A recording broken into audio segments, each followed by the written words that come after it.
মেঘাশ্রী প্রেক্ষাগৃহে মহারা সিনেমার প্রিমিয়ার হয়ে গেল। এই প্রিমিয়ারে হাজির ছিলেন এই মহারা ছবির মেন কাস্ট সৌর্যদীপ্ত মুখার্জি, অভিনেত্রী অমৃতা চক্রবর্তী, পরিচালক নিরুপম দত্ত সহ বাকি কলাকুশলীরা।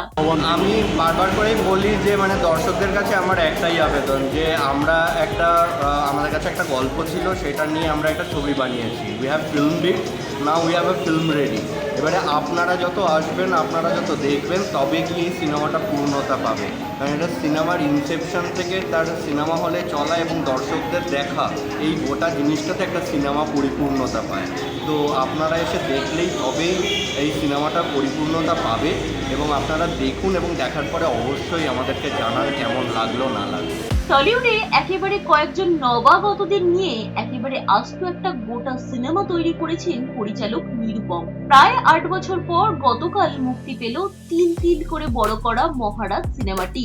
এই ছবিতে প্রেমে ভালোবাসার গল্পের সঙ্গে আর কি মোড় রয়েছে, বা এই ছবির গল্প কতখানি বাস্তব, আদৌ কি কিছু সত্যি, নাকি সবটাই ঘুরে ভেঙে যাওয়া স্বপ্ন, কি রহস্য মিশে আছে মহারাজের মসনদে, জানতে হলে আপনার নিকটবর্তী প্রেক্ষাগৃহে দেখতে হবে মহারাজ সিনেমাটি। আমরা প্রত্যেকেই 26-27, আমাদের সিনেমার যিনি সিনেমাটোগ্রাফার তার তখন বয়স ছিল 22 বছর যখন এই সিনেমা সে শ্যুট করে।